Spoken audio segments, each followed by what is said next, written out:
Oi, oi, pessoal, tudo bem? Voltamos aqui para dar continuidade ao nosso estudo do Estatuto dos Servidores Públicos aqui do Estado do Rio Grande do Norte, o estatuto que será aplicado a vocês, né? Em breve, se Deus quiser. Gente, na aula passada a gente falou bastante, né, sobre as situações de remoção, substituição, readaptação, né? Aí o que pode acontecer em relação aos servidores públicos no exercício da função. E hoje nós vamos falar sobre vencimentos, tá? Então eu vou pontuar assuntos, temas importantes. Nem tudo que está nos slides eu vou falar, tá? Eu sempre faço questão de trazer a letra da lei para vocês, porque a memória visual é muito importante no momento de prova, principalmente em bancas que costumam cobrar muito a letra da lei. Trouxe algumas questões, poucas da IDECAM, e algumas questões que eu preparei para vocês, tá certo? Vamos lá, sem perder muito tempo, vamos começar aqui nosso estudo dos vencimentos dos servidores públicos, tá? Gente, vencimento é diferente de remuneração, preste bem atenção, não confunda. Inclusive, a prova pode exatamente tentar confundir vocês, tá? Mas vencimento, gente, o conceito da lei é esse: vencimento é o valor certo fixado em lei como retribuição pelo exercício de cargo público. Remuneração é o vencimento mais as vantagens. Então, vocês vão ter direito a gratificações, a adicionais, a indenizações. E essas verbas são chamadas de vantagens, elas, somadas ao vencimento, chega, resulta na remuneração do servidor público. Perfeito? Então, uma coisa importante, tá? Essa remuneração é irredutível. Outra coisa importante, a remuneração não pode ser inferior ao salário mínimo, porém o vencimento pode. É possível, que não é muito comum, mas é possível que o vencimento seja menor que o salário mínimo, segundo a letra da lei, do nosso estatuto. Gente, equiparam-se a remuneração aos proventos de inatividade. Então, aposentadoria ou provento que você recebe no caso de estar em disponibilidade do serviço público. Lembra que a gente falou na aula passada sobre disponibilidade? Então, quando a pessoa está em disponibilidade, quando a pessoa está aposentada, a gente vai chamar o que ela recebe, né, o valor que ela recebe de provento, tá? Então, os proventos são equiparados à remuneração. Também é algo que pode cair na sua prova. A remuneração é devida pelo efetivo exercício do cargo, ressalvadas as situações em que não o suspendem ou interrompem nos termos da lei, porque no caso de férias, por exemplo, você não vai estar exercendo sua função, porém você vai receber, logicamente, a sua remuneração. Essa remuneração é irredutível. Artigo 42, importante, preste atenção. A revisão geral da remuneração dos servidores faz-se sempre na mesma data e sem distinção de índices entre civis e militares. Essa revisão geral não é aumento, tá? Essa revisão geral é a compensação da inflação. Então, a gente sabe que a nossa moeda, ela sofre uma redução do valor por conta da inflação, né, do valor real, por conta da inflação. Essa revisão serve para recuperar esse valor. Não é aumento propriamente. Isso está previsto tanto na Constituição Federal quanto no Estatuto. A gente sabe que essa revisão muitas vezes não acontece, tá? Propriamente não acontece, mas o STF já disse também que o judiciário não pode fazer essa revisão no lugar do próprio poder da administração pública, certo? Então, lembrem-se, pode cair essa ideia de revisão geral.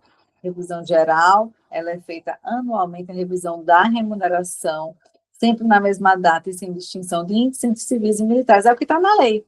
Na prática, já é algo diferente, mas vocês precisam conhecer a letra da lei, que é isso que vai ser cobrado de vocês. Perfeito? Gente, isonomia. Importante. A lei assegurará isonomia de remuneração para cargos efetivos de atribuições iguais ou assemelhadas do mesmo poder, ou órgão equivalente bem como entre os respectivos servidores. Então, aqui a ideia de isonomia, leiam com mais atenção esses artigos posteriormente. O artigo 44 vai falar que a remuneração dos cargos de poder legislativo e do judiciário não pode ser superior à fixada para o poder executivo. Isso é algo que também pode vir a ser cobrado na sua prova. Artigo 45 fala da vedação à vinculação ou equiparação. Isso aqui é muito importante, ó. É vedada a vinculação ou equiparação de vencimento ou vantagens para efeito de remuneração do pessoal do serviço público, ressalvado o disposto nos artigos 43 e 44, que fala sobre isonomia e fala sobre essa remuneração limite, né? O teto da remuneração dos cargos de poder legislativo e do poder judiciário. Ok? Então, depois dê uma olhadinha nesses artigos que estão aqui. Gente, o servidor ele pode perder a remuneração. A remuneração pode ser perdida ou ela pode ser suspensa. O artigo 47 vai trazer as hipóteses de perda. Então, faltou ao serviço, vai perder a remuneração dos dias que faltar ao serviço, né? Salvo as hipóteses legais em que você pode não estar em efetivo exercício, mas vai continuar recebendo, como licenças, etc. A parcela da remuneração diária, proporcional aos atrasos, ausências ou saídas antecipadas iguais ou superiores a 60 minutos. Gente, então, se você sair antes ou se atrasar no trabalho, né, atrasar mais de 60 minutos, mais de 1 hora, então, esse valor do atraso vai ser reduzido. Veja que aqui a lei não fala em 15 minutos, em 20 minutos, em 10 minutos, não, fala em 60 minutos. É muito tempo aí que você tem para se atrasar, não é isso? Mas fixem os 60 minutos, tá? Porque também acho que seja algo que pode vir a ser cobrado. Metade da remuneração, no caso de suspensão convertida em multa. Gente, a gente vai estudar o regime disciplinar dos servidores públicos. Uma das sanções que podem ser atribuídas ao servidor público é a suspensão. Essa suspensão é quando o servidor ele deixa de trabalhar e ele também não recebe. Então, ele pode ficar suspenso 30 dias, por exemplo. Ele vai ficar sem trabalhar 30 dias, mas ele não vai receber, porque também, senão, não seria uma sanção, né? Seria um benefício. Só que aqui, a lei está falando que a suspensão pode ser convertida em multa, e nisso, a metade da remuneração vai ser essa multa, e a outra metade ele vai receber, ok? Ele pode perder a totalidade da remuneração quando for nomeado para cargo em comissão, salvo o direito de optar. Então, existe o direito de optar se a questão trouxer, né, disser que é vedado o direito de optar pela remuneração, você já sabe que está errado. Então, ele foi nomeado para ser um cargo em comissão. Pode exercer de direção, de chefia? Pode. Aí ele vai receber por esse cargo em comissão que ele vai assumir, exceto no caso, né, ressalvado o caso do direito de optar. Investido em mandato eletivo, ganhou eleição, né, tomou a posse no cargo, né, no mandato, vereador, deputado, enfim, vereador, tem algo aqui a se observar em relação ao vereador. O artigo 107 faz essa ressalva, porque o vereador, ele pode acumular a função, o mandato de vereador com seu cargo público. Pode sim, a Constituição admite isso, e aí ele vai receber as duas remunerações. Se ele está acumulando o mandato com o seu cargo público, ele, logicamente, vai receber das duas fontes. Só que para ele poder acumular, ele não pode haver conflito de horários. Ele tem que ter essa disponibilidade para acumulação. Então, atenção a isso. Mas ele pode simplesmente se afastar do seu cargo público e assumir o mandato. Nesse caso, ele não recebe mais sua remuneração de servidor, apenas vai receber a remuneração do mandato eletivo. Tá bom? Aí tem a questão da cessão, né, cedido a outra entidade. Eu peço que vocês leiam com atenção o parágrafo único. Pelo tempo, eu não tenho como detalhar isso aqui, mas leiam com atenção, tá certo? Para a gente ficar tranquilo na hora da prova. Leiam com atenção, qualquer dúvida, podem me perguntar. Eu acredito que a banca não vai ser tão rigorosa com vocês, mas precisamos estar preparados, certo? Como eu tenho ainda muito assunto para dar, eu vou ter que deixar com vocês a leitura, porém, eu me coloco à disposição para tirar qualquer dúvida que você tenha, tá bom? Não deixe de perguntar. Gente, é que eu fiz um esqueminha, né, das hipóteses em que existe a perda da remuneração e também tem a questão da suspensão, certo? Então, suspende-se o pagamento da remuneração do servidor, no caso em que o servidor for suspenso preventivamente para responder a processo administrativo disciplinar por motivo de alcance ou malversação de dinheiros públicos, salvo reposição imediata e integral dos valores apropriados ou desviados. Então, ele está, né, sendo investigado, está respondendo processo administrativo disciplinar por ter desviado dinheiros públicos, digamos assim, tá? Não utilizou muito bem esse recurso público, não utilizou como deveria, colocou no bolso. Nesse caso, ele vai ser suspenso. Aqui ele ainda não foi condenado, tá? Ele aqui não teve a decisão final, mas só o fato dele responder pode levar à suspensão. E se ele estiver suspenso por esse motivo, então a remuneração também será suspensa. Prisão, gente. Se ele for preso em flagrante delito, prisão preventiva ou sentença de pronúncia, que é no tribunal do júri, ele vai ter a remuneração suspensa também. Condenação por sentença judicial sujeita a recurso em processo a que respondia solto. Gente, preste atenção, porque aqui a lei está dizendo que a suspensão do pagamento vai acontecer no caso de condenação por sentença judicial sujeita a recurso. Ou seja, não transitou em julgado. A questão pode tentar confundir vocês, dizendo que a suspensão só vai poder acontecer no caso do trânsito em julgado. Trânsito em julgado, pessoal, é quando não existe mais possibilidade de recurso, acabou ali. Só que ela está dizendo que, mesmo que haja possibilidade de recurso, a remuneração será suspensa se houver essa condenação. Então, se ele for preso, suspende. Se ele está respondendo em liberdade o processo criminal, o processo penal, e for condenado, aí a remuneração também vai ser suspensa. Ok? Aqui, o parágrafo único vai falar sobre o direito ao recebimento, ao ressarcimento. Então, nos casos deste artigo, o servidor tem direito ao recebimento da remuneração, se absolvido, descontado o auxílio reclusão que lhe houver sido pago. Então, ele vai receber o auxílio reclusão, né?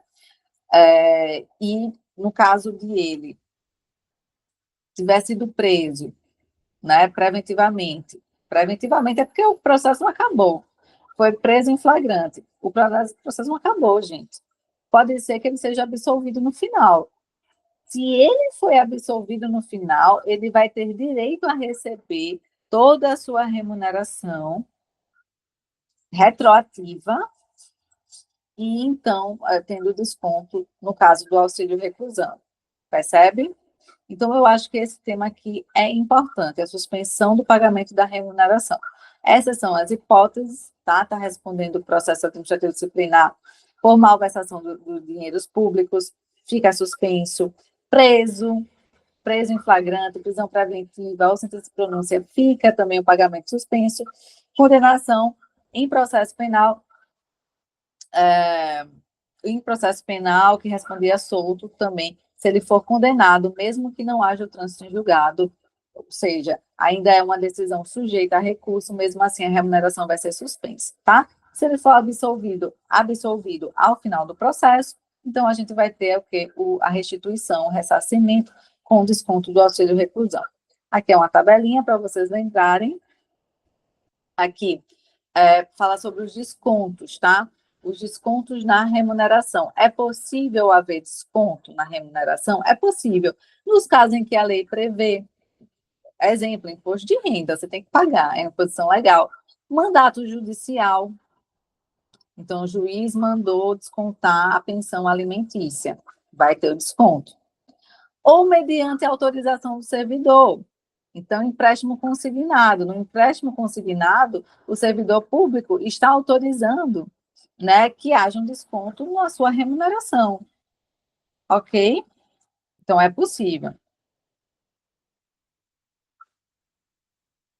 Reposições, gente, reposições e indenizações ao erário público. Se você foi condenado, né? Condenado não, se você, por algum motivo, recebeu algum valor de forma indevida do erário público, e aí você é obrigado a restituir, logicamente, porque existe uma coisa chamada de proibição do enriquecimento ilícito. Você vai ter que repor esse valor, tá? E aí, o valor que você recebeu a mais, digamos que a sua remuneração é de 10 mil, e no mês houve um pagamento errado e você recebeu 20 mil. Então, você vai ter que repor esse valor, tá? É o erário público. Então, vai acontecer o desconto em parcelas mensais. A lei fala não superior à 10ª parte da remuneração do servidor, em valores atualizados. Então, não superior à 10ª parte da remuneração. Não superior à 10ª parte da... Gente, lembrem-se disso, tá? Já vi uma questão, inclusive, trouxe para vocês uma questão que cobrou esse artigo aqui. Pessoal, o servidor em débito com erário público que foi exonerado ou demitido, ou tiver sua aposentadoria cassada, tem um prazo de 60 dias para quitar esse débito. Então, ele está devendo algo ao erário público, digamos, recebeu um valor a mais, não era para ter recebido. Tem 60 dias para pagar, se não pagar, entra na dívida ativa, vai ser executado na execução fiscal. A remuneração não será sujeita a resto, tá? Arresto, sequestro, penhora, eu não vou adentrar, né, no significado desses termos, porque nem precisam, certo? Nem precisam, vocês não precisam saber, mas vocês precisam ler e lembrar na prova, tá? A remuneração não será sujeita a arresto, sequestro ou penhora, exceto nos casos de prestação de alimentos fixados em decisão judicial, ok? Gente, vamos fazer questão, então, né, para aplicar esse conteúdo. Vamos lá. Acerca das normas que regem a remuneração de servidores públicos, assinar a alternativa correta. A remuneração dos cargos efetivos pode ser reduzida por ato administrativo, desde que aprovado pela autoridade competente.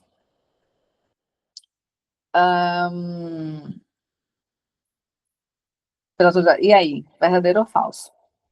Pode ser reduzida? Gente, não pode. A remuneração é irredutível. É irredutível. Então, a A está errada. B. A isonomia remuneratória entre cargos de atribuições iguais ou assemelhadas é assegurada, ressalvadas vantagens de natureza individual e relativas ao local de trabalho. Gente, aqui, ó, que a gente viu, né? Que a gente viu aqui. Eu falei sobre isonomia, e aqui no final tem a ressalva, ressalvadas as vantagens de caráter individual e as relativas à natureza e ao local de trabalho. Então, tem que haver isonomia, mas às vezes eu estou atuando numa função em que eu recebo um adicional de periculosidade. Então, logicamente que é uma vantagem que eu recebo de caráter individual, e aí, nesse caso, se o servidor público não atua em uma situação de periculosidade, ele não vai ter direito a receber, tá? Então, C, é permitida a equiparação automática de vencimentos entre servidores. É errado, é errado. Não existe essa equiparação automática, né? É vedada. D, a revisão geral da remuneração pode ocorrer em datas distintas. Falso. A lei fala que tem que ser na mesma data para servidores civis e militares. E os proventos dos servidores aposentados não se equiparam à remuneração dos servidores da ativa. Falso. Eu falei para vocês, os proventos se equiparam à remuneração. Então, a alternativa correta é a alternativa B, certo? Só relembrando aqui para vocês a questão da revisão da remuneração, tá? Da revisão geral. ela tem que se dar na mesma data e sem distinção de índices entre civis e militares. Alternativa certa, alternativa B. Vamos para a próxima. Vamos lá. Analise as afirmativas abaixo, com base na legislação relativa à remuneração. A remuneração do cargo efetivo é redutível. Falso. É irredutível. Então, a A está falsa. Aqui a gente já sabe qual é, então, a alternativa, né, gente? Ficou fácil. B. A remuneração só é devida pelo efetivo exercício do cargo ou função, excetuadas as hipóteses previstas em lei que não suspendem ou interrompem, que foi o exemplo que eu dei das férias, né? Então, verdadeiro. É vedado o pagamento de vencimento inferior ao salário mínimo, excluídas as vantagens de caráter individual. E aí, verdadeiro ou falso? Pegadinha, né? Eu vejo uma grande chance disso ser cobrado em prova. Porque ele fala, é vedado o pagamento de vencimento inferior ao salário mínimo. Tá falso. O vencimento, ele pode ser inferior ao salário mínimo. O que não pode ser inferior ao salário mínimo é a remuneração. Então, aqui está falso também. Próxima, a vinculação ou equiparação automática de vencimentos entre cargos ou servidores é permitida, desde que esta autorização do chefe não é, tá? Não existe essa autorização geral de vinculação e equiparação. Não é permitida. E o servidor que for suspenso preventivamente por malversação de recursos públicos tem o pagamento da remuneração suspenso, salvo se houver reposição integral imediata. Isso mesmo, tá? Perfeito, perfeito. Então, alternativas certa, alternativa B. B de bola. Muito bem. Gente, vamos falar das vantagens, então, tá? A gente tem as indenizações, e aí vocês precisam saber o que é indenização, o que é gratificação e o que é adicional. Precisam ter em mente, porque a IDECAN adora cobrar esse assunto. A gente vai fazer algumas questões sobre isso. Então, veja só. Quais são as indenizações que os servidores públicos do Estado do Rio Grande do Norte têm direito? As gerais, tá? Isso aqui são gerais, porque a lei pode criar outras especiais. Ajuda de custo, diárias e transporte.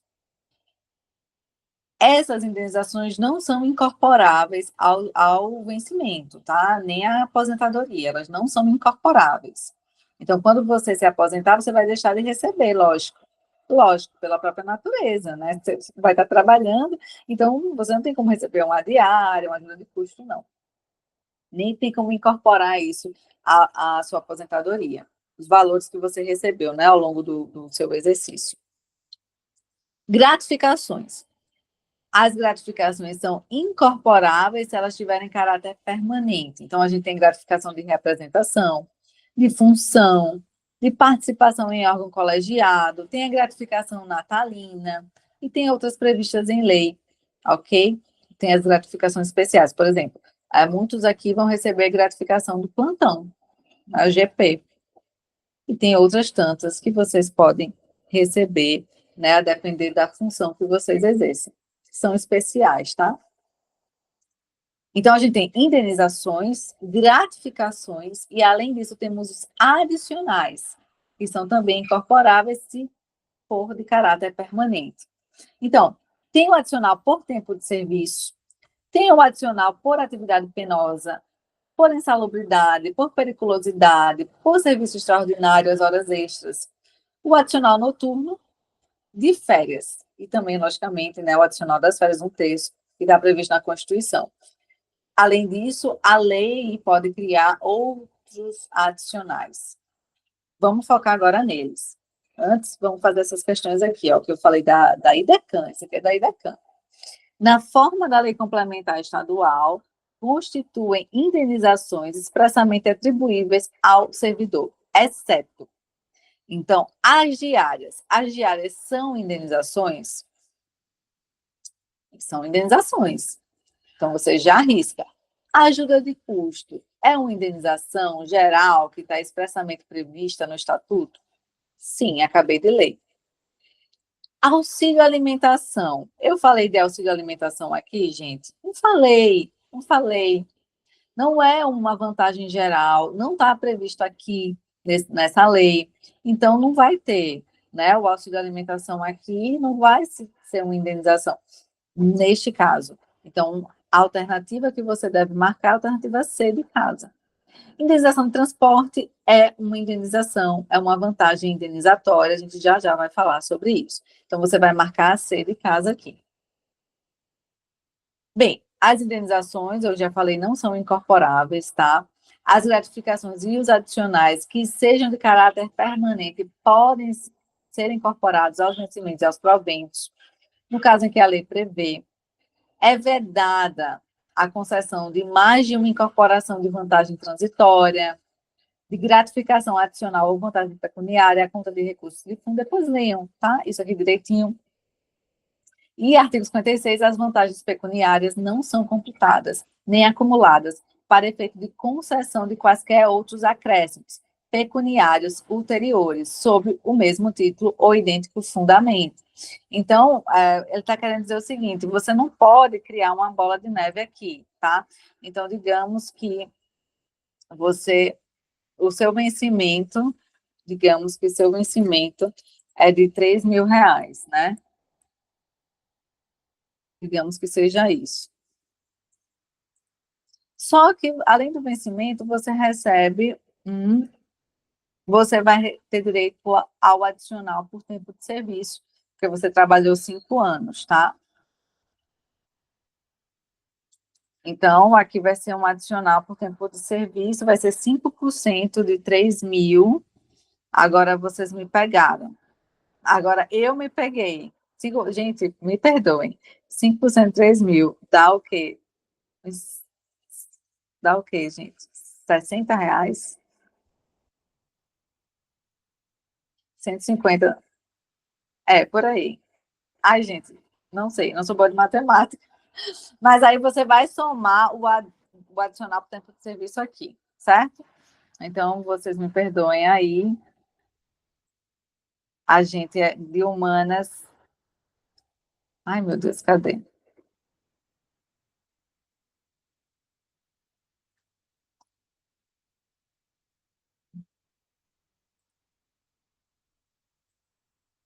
Então, tá aqui, ó, soma. Soma aqui, 3.000 ao DTS, tá? Aí, digamos que você vai ter direito ao adicional de insalubridade. Insalubridade, porque você está, digamos, trabalhando no Giselda, digamos. Aí você vai ter direito ao adicional de insalubridade, digamos que seja 20%. Esses 20% que você vai ter direito, esses 20% vão incidir sobre os seus vencimentos, tá? Os 20% vão incidir sobre o seu vencimento. O seu vencimento. Seu vencimento é R$ 3.000, tá? O ADTS e o adicional de insalubridade são vantagens. Vantagens. A soma disso tudo dá a sua remuneração. Então, a soma disso é igual à remuneração.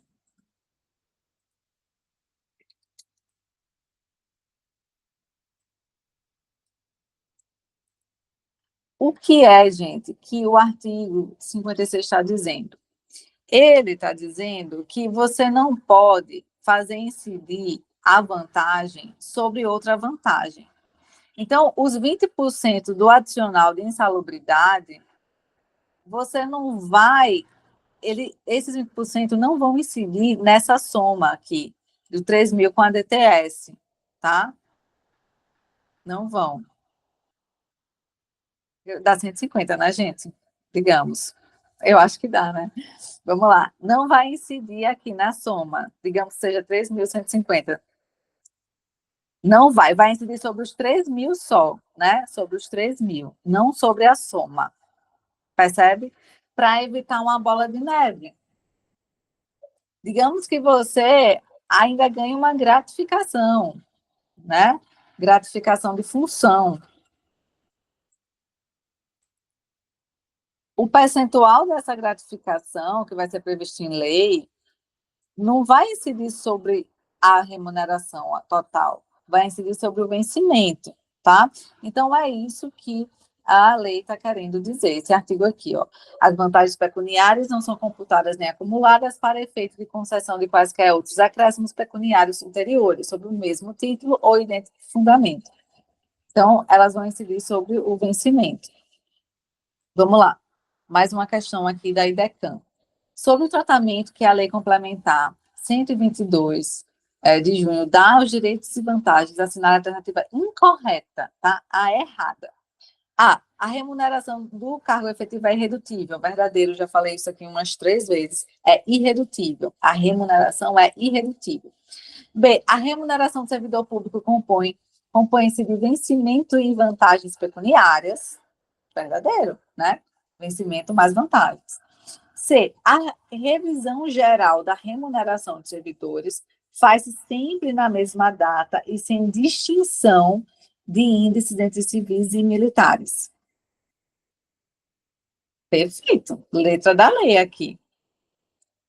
E D, as reposições e indenizações ao erário público são descontadas em parcelas mensais não superiores à 10ª parte, tá? A 10ª parte, não tem essa 12ª, não. A 10ª parte da remuneração do servidor, em valores atualizados. É exatamente o que diz a lei, tá? Essa questão foi, inclusive, da IDECAM. Ela deveria, inclusive, ter sido anulada, porque a questão falava de 12ª parte, mas não é, é 10ª parte, tá? A lei fala de 10ª parte. Então, a D que está errada. E só havia essas 4 alternativas. A B e C estão claramente certas, não tem nem o que discutir. Então, a D está errada. Vamos lá, próxima questão. A remuneração do servidor público. Tem seu regulamento específico previsto na lei complementar, tá? Qual dispõe aqui. As indenizações incorporam-se ao vencimento ou aos proventos para efeitos de aposentadoria e benefícios previdenciários. E aí?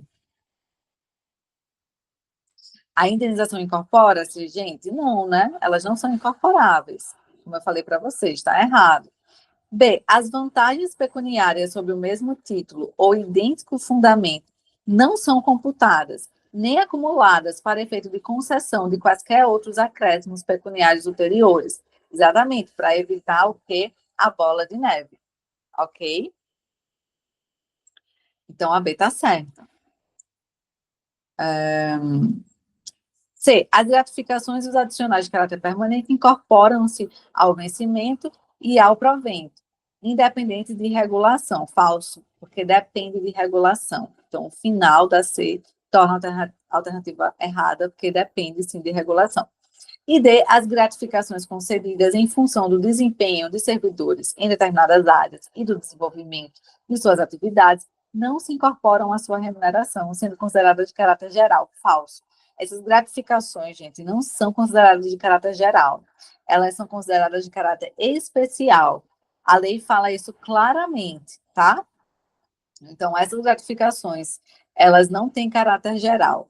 As que têm caráter geral são essas aqui que eu falei, tá? Representação, função, participação em órgão colegiado, gratificação natalina, essas têm caráter geral.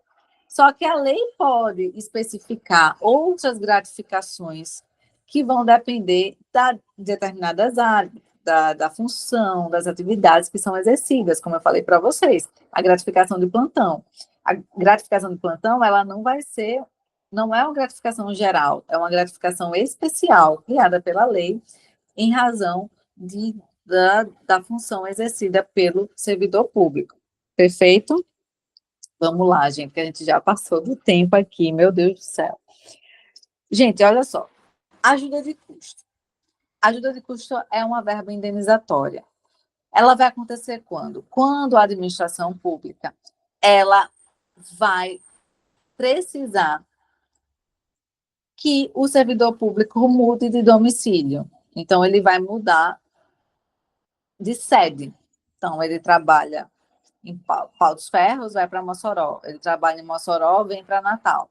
Então, a ajuda de custo, ela decorre de um ato administrativo do interesse público. Aqui a gente não está falando de interesse do servidor público, porque se for interesse do servidor público aqui, não tem ajuda de custo, certo? O que aconteceu aqui, o que acontece é que, às vezes, a administração pública precisa remover, mudar, né, o servidor público para exercer a função em outro domicílio, de forma permanente. Então, ele vai ter custos, né, com o transporte seu e de sua família, bagagem, essas coisas. Isso é ajuda de custo. Caso haja essa mudança e o servidor público faleça na nova sede, a família tem direito também à ajuda de custo para retornar para seu domicílio anterior.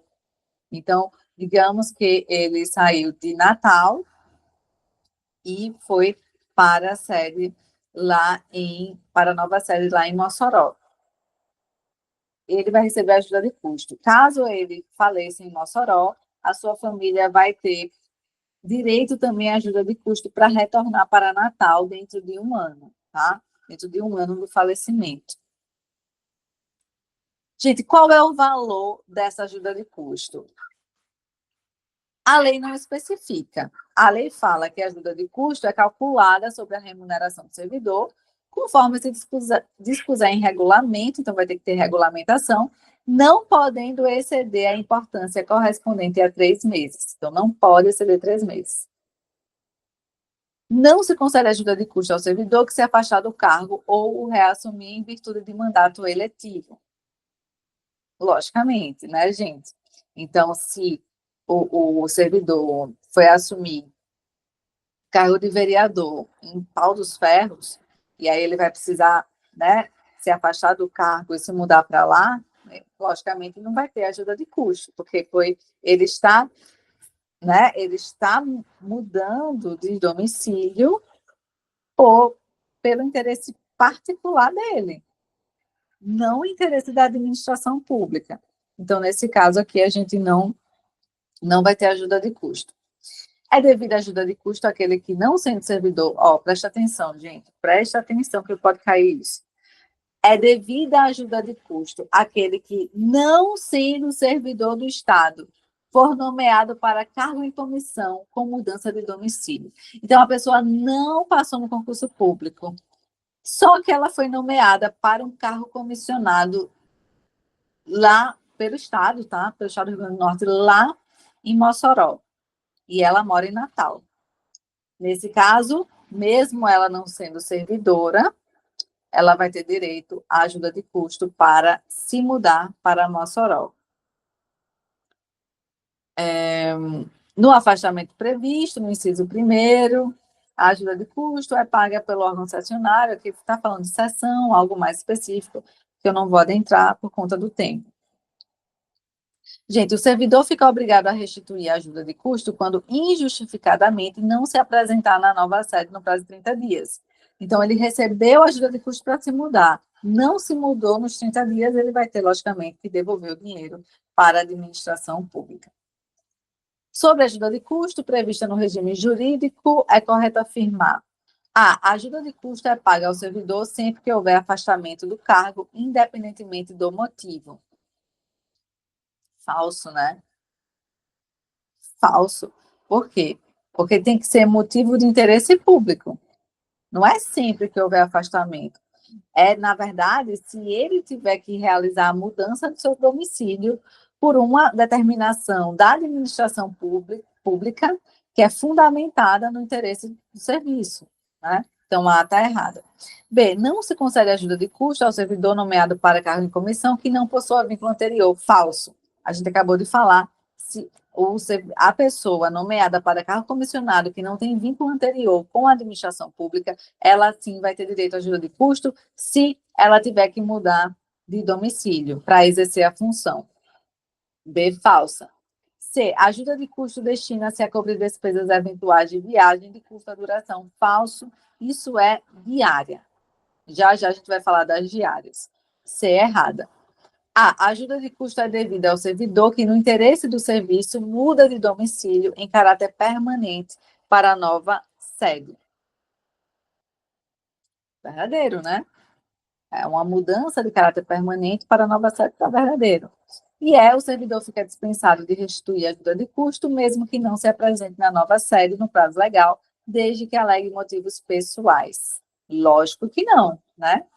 Se ele não se apresentou na nova sede no prazo legal, que é o prazo de 30 dias, ele vai ter que restituir o valor. Sim, com certeza, né? Sim ou com certeza. Gente, presta atenção. A ajuda de custo diz respeito à mudança de domicílio permanente. Uma coisa diferente são as diárias, tá? As diárias têm caráter eventual, transitório. Então, eu tenho que me deslocar, né? Eu sou de Natal, tenho que me deslocar para Mossoró, né? Para fazer uma visita técnica, por exemplo, dentro do meu serviço. Para fazer isso, eu vou ter que dormir um dia lá, vou ter que passar o dia e dormir lá, eu vou receber diária, ok? Então, a diária, ela é de caráter eventual ou transitório. Ela vai, né, acontecer se houver a necessidade de afastamento da sede para outro, né, ponto do território estadual ou nacional ou para o exterior. E aí o servidor público vai fazer jus às passagens e diárias para cobrir as despesas de pousada, alimentação e locomoção urbana, lógico. Porque você não está passeando, você está indo no interesse da administração pública. E, portanto, você não pode custear essa viagem. Por isso que é uma verba indenizatória. Você vai ser indenizado pelos gastos que você tiver nessa viagem, nesse afastamento. A diária é concedida por dia de afastamento, então, se você se afastar 2 dias, vai receber 2 diárias, sendo devida pela metade quando o deslocamento não exigir pernoite fora da sede. Então, eu viajo daqui para Mossoró e volto no mesmo dia. Eu não durmo lá. Então, a minha diária vai ser paga apenas na metade, porque eu não tive que pagar pousada, alojamento, nenhum lugar para ficar. Nos casos em que o deslocamento da sede constitui exigência permanente do cargo, o servidor não faz jus às diárias, tá? Então, se a gente pega agora eu esqueci o nome, que trabalha na área tributária, um auditor fiscal, digamos. O auditor fiscal que ele trabalha viajando, né? Mudando de cidade em cidade, de posto em posto. Nesse caso, se já faz parte do serviço dele esse deslocamento, então ele não vai fazer jus às diárias, ele vai fazer jus a uma outra verba indenizatória, que a gente vai estudar, que é a indenização de transporte. Então, não confundam, tá? Se o deslocamento constituir exigência permanente do cargo, então o servidor não vai receber diária, ele vai receber a indenização por transporte, tá? Artigo 65, o servidor que receber diárias e não se afastar da sede por qualquer motivo, fica obrigado a restituí-las integralmente no prazo de 5 dias. Lógico, né? Foi lá, recebeu 3 diárias, não viajou, não conseguiu, por algum problema de saúde, ficou doente, não pôde ir. Tem que restituir no prazo de 5 dias. Na hipótese de o servidor retornar à sede em prazo menor do que o previsto, para o seu afastamento, restitui as diárias recebidas em excesso no prazo previsto no caput de 5 dias. Então, gente, eu, né, recebi diária para passar 3 dias em Mossoró. Só que, por algum motivo, né, a gente conseguiu resolver as coisas lá, alguma reunião foi cancelada, alguma audiência pública, enfim. Então, eu retornei 2 dias depois, eu não fiquei os 3 dias. Eu tenho que devolver a diária desse dia que, né, não foi utilizada, devolver para a administração pública no prazo de 5 dias. Então, não tem isso de ficar colocando diária no bolso se você não estava fora, né? Se você voltou antes. Gente, Vamos ver essa questão aqui, ó. Verdadeiro ou falso? A diária é devida em valor integral, mesmo que o deslocamento do servidor não exija pernoite fora da sede.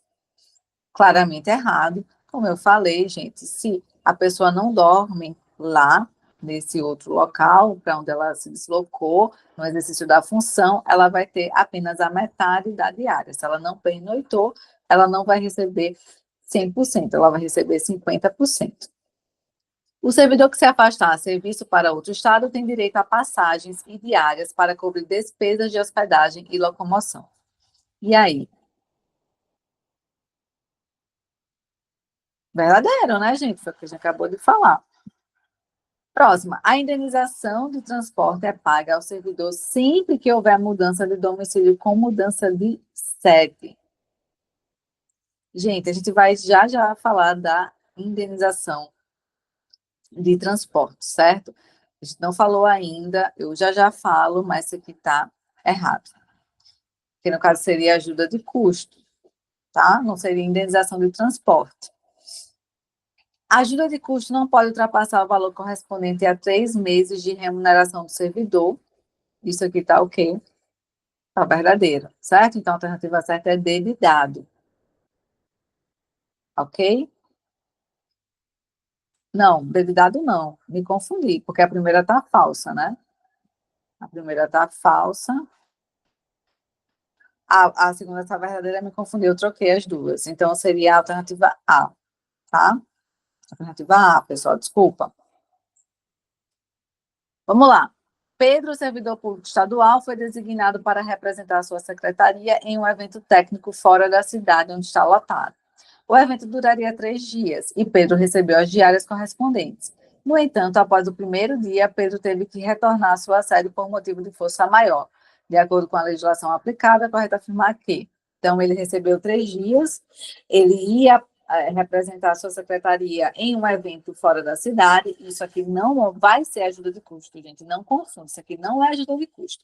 Ele vai receber diária. Ajuda de custo é quando existe um deslocamento permanente, uma mudança de domicílio. A diária não, é algo eventual.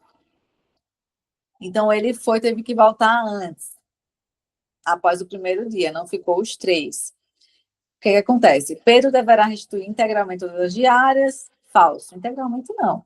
Apenas as diárias que não foram utilizadas. B. Pedro deverá restituir apenas o valor correspondente aos dias não utilizados. Sim, né? Então, os 2 dias que ele não utilizou, no prazo de 5 dias. Ele vai devolver em 5 dias. C. Pedro ficará isento de qualquer restituição. Falso. Pedro só deve restituir as diárias se não houver motivo comprovado. Falso também. A lei não fala disso. Não importa se o motivo existia, não importa se ele era justo ou injusto, vai ter que devolver, porque não usou. Pedro deverá restituir a metade do valor recebido, independentemente do número de dias efetivamente afastado. Falso. Falso também. Ele vai responder, ele vai devolver, restituir aqueles valores correspondentes às diárias que não foram utilizadas, gente. Aqui, tranquilo. Próxima indenização. Indenização de transporte. Concede-se indenização de transporte ao servidor que realizar despesas com a utilização de meio próprio de locomoção para execução de serviços externos por força das atribuições próprias do cargo. É o que eu falei, o caso do auditor fiscal. Ele pega o carrinho dele. Pode ser o auditor fiscal que trabalha viajando, alguns, né, não são todos, lógico. Eu já tem alguns que exercem essa função viajando, mas tem os oficiais de justiça, né? Ele pega o seu carrinho todos os dias e vai lá exercer sua função. Ele não exerce com o carro da instituição, né, do órgão público. Então, nesse caso, ele faz jus à indenização de transporte. Luciana é servidora pública e, no exercício de seu cargo, precisa realizar visitas técnicas regulares a unidades descentralizadas da Secretaria, utilizando seu próprio veículo. Com base no que dispõe na legislação estadual, a Luciana faz jus a diárias, já que realiza deslocamentos frequentes fora da sede. Não, né, gente? Porque a diária é para algo eventual também. É eventual transitório, não é algo permanente, constante, né? Sempre acontece. Então, A está errado. B, Luciana tem direito à ajuda de custo, pois realiza serviço. Já está falso, porque a ajuda de custo diz respeito à mudança de domicílio. C, Luciana tem direito à indenização de transporte desde que o uso de veículo próprio esteja previsto em regulamento. E aí?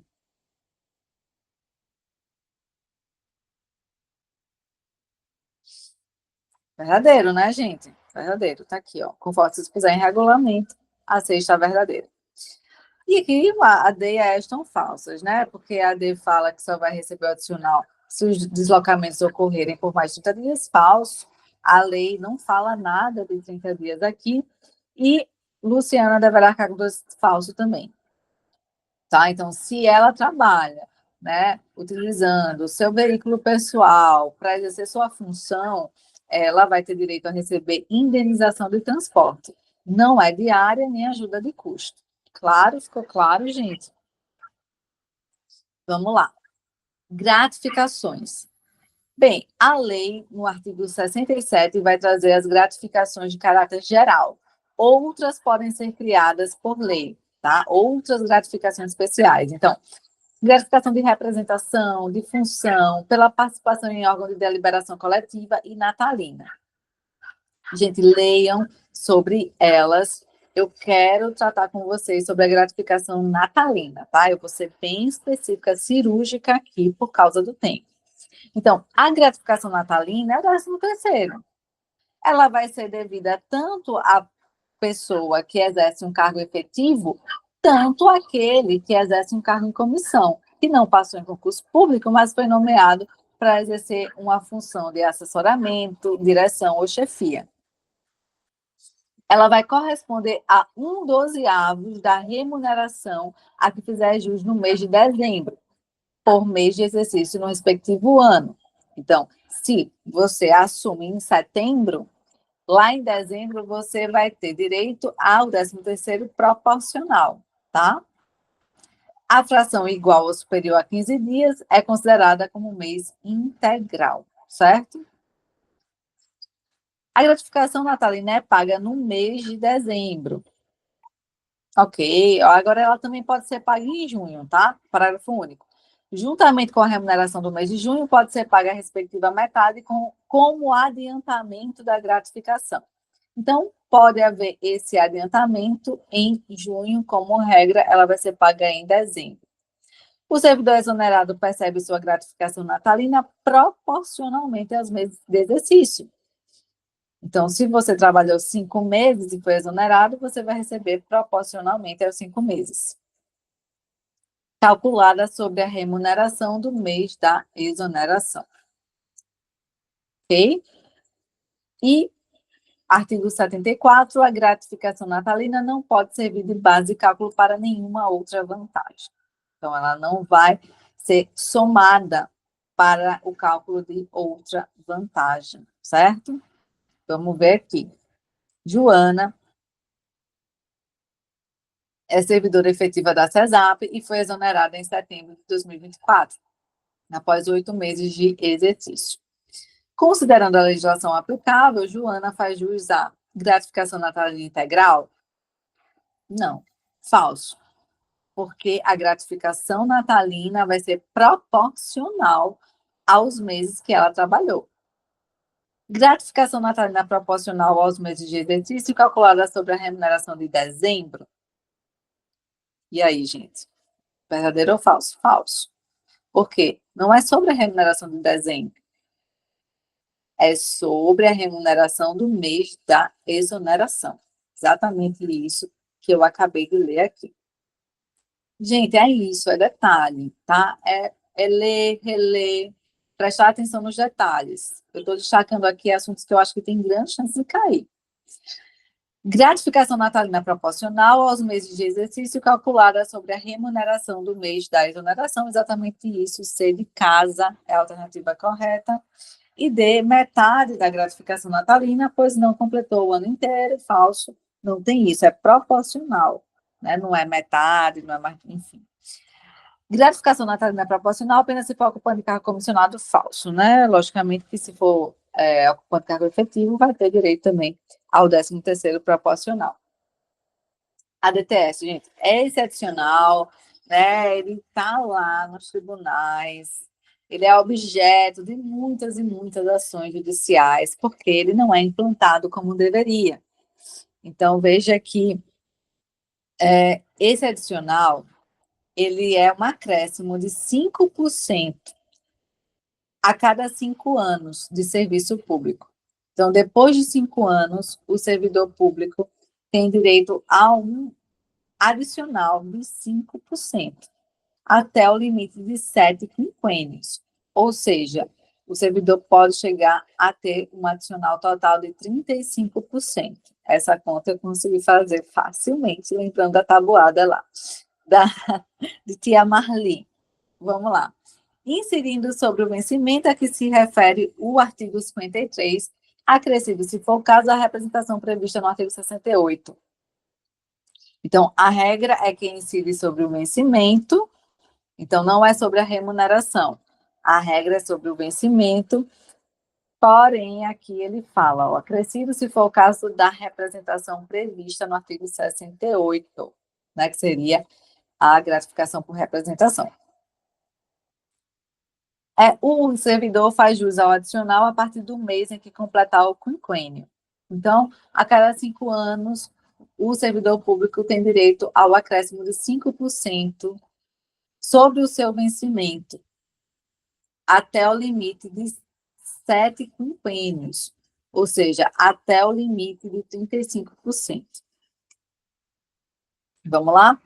Aqui é uma questão da IDECAN. Eu não sei porquê, gente, tem algumas palavras que estão desaparecendo aqui, né? Eu acho que quando eu copiei e colei a questão, por um acaso, algumas palavras sumiram, não sei. Aí vocês podem até notar, né? A falta de hífen em algumas coisas, assim, depois tem até que... mas eu peguei, né, essas questões do banco de dados, né, e esses erros, eles estavam lá na origem, certo? Só para chamar a atenção de vocês. Vamos lá. De acordo com a Lei Complementar Estadual, são gratificações de caráter geral, exceto. Tem a gratificação natalina, de função, de representação e por tempo de serviço. Gente, se você não estudou direito, se você passou os olhos por cima, essa questão vai ficar difícil. Por quê? Porque você tem que lembrar que não existe gratificação por tempo de serviço. Ah, mas eu ouvi que tem alguma coisa por tempo de serviço. Sim, é o adicional. Adicional é diferente de gratificação. Então, eu acho, assim, que pode cair, sim, questões assim para vocês, tá? Eu acho que pode cair uma questão dessa, tranquilamente. Então, não existe gratificação por tempo de serviço. O que existe é um adicional por tempo de serviço. São duas coisas diferentes. Então, a alternativa que você vai marcar é a alternativa D de dado, porque ele está perguntando quais são as gratificações de caráter geral, exceto tem gratificação de função, de representação natalina, mas não existe gratificação por tempo de serviço, porque é uma adicional por tempo de serviço. Ainda, gente, sobre o ADTS. O percentual de 5% é aplicado a cada ano completo de serviço. Gente, se fosse assim, seria bom demais, né? Ao infinito e além. Mas não é. É 5% a cada 5 anos. É fácil de lembrar, 5% a cada 5 anos. B, o limite máximo do adicional por tempo de serviço é de 20%. Não, não, não, não. Aqui, o limite máximo é de 7 quinquênios, que dá 35%. O servidor começa a receber o adicional no mês seguinte à conclusão do quinquênio. Também não é assim. Por quê? Porque o servidor vai receber a partir do mês em que completa o quinquênio. É o que está na lei, ó. Cadê? O servidor faz jus ao adicional a partir do mês em que completa o quinquênio. Então, se você completa 5 anos em março, você vai fazer jus a partir de março, ok? Então, não é a partir de abril, não é no mês seguinte, é no mesmo mês em que completa o quinquênio. Gente, isso aqui é importante demais, tá? Adicional é pelo exercício de atividade penosa, insalubre ou perigosa. Atenção! O adicional de atividade penosa é no percentual de 20%. 20%. Não tem 10%. Não, se é penoso, o que é uma atividade penosa? É uma atividade que é afastada de um centro urbano, que é uma atividade em localidades penosas, em situações penosas, em locais mais isolados, certo? Então, isso vai estar estabelecido que seria uma atividade penosa, vai ter que estar regulamentado, né, numa norma infralegal. Mas atividade penosa é uma atividade que é exercida em locais afastados, tá? Em condições de vida que justifiquem o adicional e na razão de 20%. É isso que você tem que saber. Não confunda penosidade com periculosidade.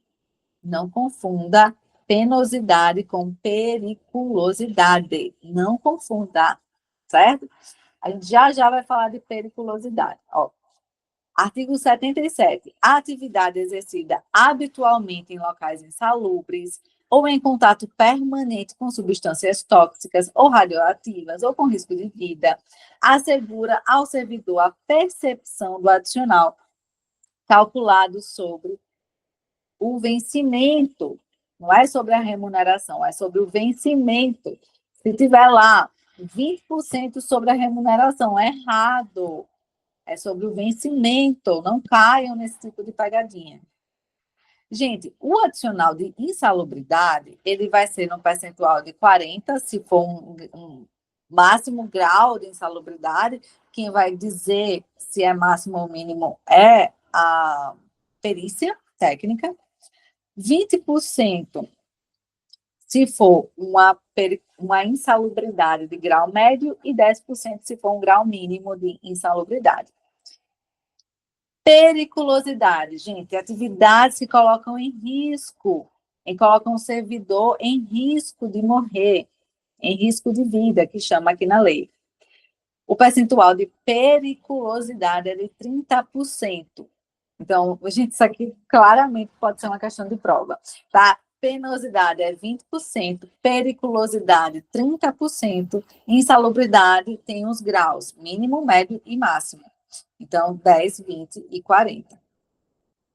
Gente, se o servidor, ele trabalha ele exerce uma função insalubre e perigosa ao mesmo tempo, ele vai ter que optar por um deles, tá? Então, se a insalubridade é mínima, ele vai, 10%, ele vai poder optar pelo adicional de periculosidade, e aí ele fica recebendo 30%. Ou seja, ele não pode acumular o adicional de insalubridade e de periculosidade, eles não podem ser acumulados.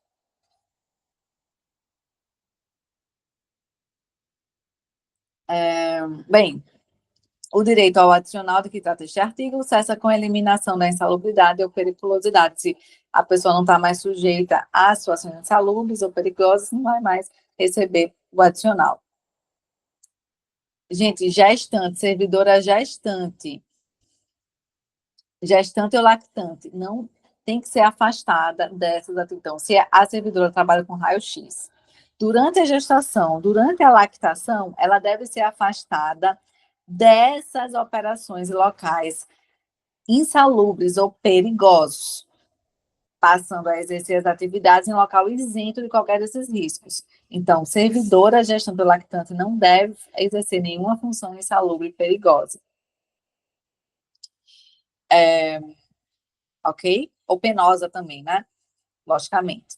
E se tratando de operações com raio-x ou substâncias radioativas, o controle previsto neste artigo deve assegurar a manutenção das doses de radiação ionizante. E, preste atenção, os servidores que atuam em atividades penosas, insalubres ou perigosas, eles devem ser submetidos a exames médicos a cada 6 meses. Ok? Que, na verdade, será Desculpa, pessoal. A cada 6 meses achei estranho, né? Assim que eu falei, eu achei estranho já. Eu confundi. É no parágrafo anterior, né? Então, aqui é quem trabalha voltando, rebobinando. Então, quem trabalha em situações insalubres ou perigosas, mas em razão de raio-x, Se a atividade dela envolve raio-x ou substâncias radioativas, e por isso ela tem uma atividade insalubre, então ela vai ter que fazer exames médicos a cada 6 meses. Pessoal, preste atenção. A cada 6 meses é para quem trabalha nessas situações insalubres, mas com raio-x ou substâncias radioativas. Então, essa determinação do exame médico a cada 6 meses é uma determinação específica para quem trabalha com substâncias radioativas, tá? Expostas aos raios-x também em situações, em atividades insalubres, tá? Enfim. Vamos lá, fazer essa questão, então. Rafael é servidor público efetivo e exerce suas atividades em um laboratório com exposição permanente a agentes químicos classificados como de insalubridade em grau médio. Então, se é grau médio, 20%. Posteriormente, foi designado para atividades em uma área com risco constante de explosão, o que também lhe daria direito adicional de periculosidade. Então, ele trabalha numa atividade, né? Ele trabalhava, né, numa atividade que era insalubre e agora vai trabalhar numa atividade que é perigosa. Lembre que o percentual de periculosidade é de 30%. Então, de acordo com a legislação, Rafael poderá acumular os dois. Gente, Rafael pode acumular os dois. Rafael não pode acumular os dois. Rafael vai ter que optar, tá? E ele deveria optar pelo adicional de periculosidade, que é mais vantajoso para ele. Rafael poderá optar entre adicional de insalubridade e o de periculosidade, né? Ele tem que optar, sim. Rafael receberá automaticamente o maior. Não, automaticamente não, ele tem que optar, não é automático. Rafael perderá o direito aos dois adicionais, falso, e Rafael fará jus a 20% por acúmulo de condições falso. Tem essa previsão. A alternativa certa é B, ele não pode acumular e ele vai ter que optar. Sobre o controle das atividades penosas, insalubres ou perigosas, assinale a alternativa incorreta. A que está errada, meu povo. Vamos lá. A. Servidores que atuam com substâncias radioativas devem realizar exames médicos a cada 6 meses. Verdadeiro. É o que eu acabei de falar. Verdadeiro. B. O adicional de insalubridade pode ser de até 40%, dependendo do grau de exposição. Verdadeiro também. C. A servidora lactante deve ser mantida em local insalubre se houver autorização médica. E aí, meu povo? Eu acho que isso aqui tem muita chance de cair. Falso. Falso? Logicamente que não, gente. Não é possível. Logicamente que não. Então, a C está falsa. Não tem essa previsão legal. E D. A classificação da atividade como penosa ou perigosa deve observar normas de medicina do trabalho. Verdadeiro, ok? E o direito adicional cessa quando eliminadas as condições que o justificam, lógico. Você não vai receber adicional de salubridade se o local não é mais insalubre, né? Por isso que são feitas perícias de forma periódica, tá? Exatamente para verificar se as condições de periculosidade ou de insalubridade permanecem, ok? Vamos lá. A alternativa correta com base na legislação. O servidor, agora é a correta, né? O servidor que atua em local com agentes químicos em grau médio faz jus ao adicional de 30% de insalubridade. Falso. Se é grau médio, 20%. 20%.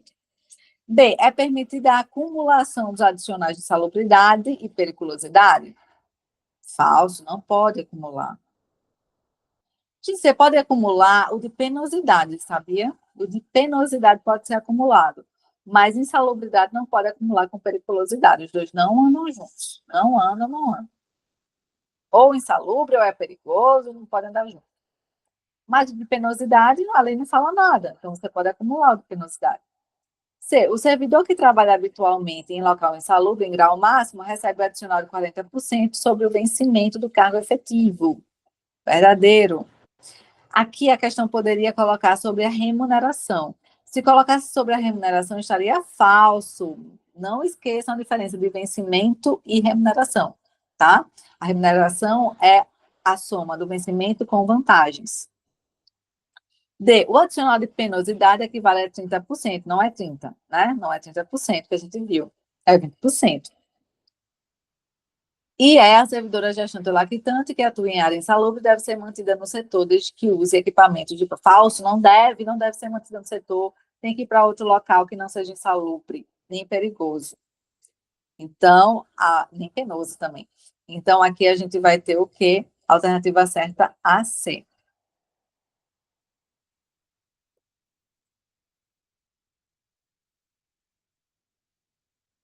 ok? Deixa eu ver. Já fiz, né? Já acabei de fazer essa. Gente, hora extra. A hora extra é no acréscimo de 50%, ok? E o servidor público só pode fazer hora extra até o limite de 2 horas. Só pode fazer hora extra até o limite máximo de 2 horas por dia. Primeiro, você não pode fazer todo dia hora extra, porque a hora extra só vai ser feita em situações excepcionais, por isso que é serviço extraordinário, e o limite é 2 horas. Você não pode passar 5 horas de hora extra, tá? Limite de 2 horas. Vamos lá, mais uma questão. Gente, aqui tem o extraordinário, mas eu já vou falar do adicional noturno também, tá? Só para finalizar, porque já passamos do horário bastante. Para finalizar, o serviço noturno, ele é prestado em horário compreendido entre 22 horas e 5 horas da manhã. Gente, não decorem isso, 22 horas. Não é 18 horas, não é quando fica a noite, não.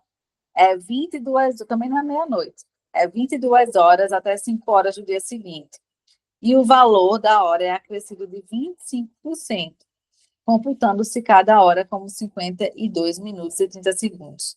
Ou seja, você vai trabalhar de 22 horas até 5 horas.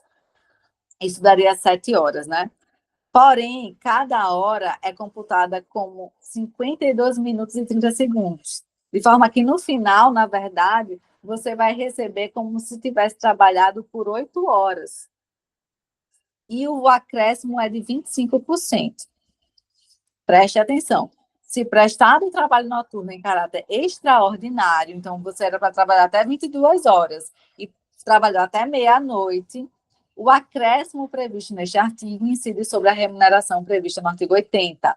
Então, você vai ter o acréscimo de 50% da hora extra. Além disso, sobre esse acréscimo também, sobre a soma vai incidir os 25% do trabalho noturno.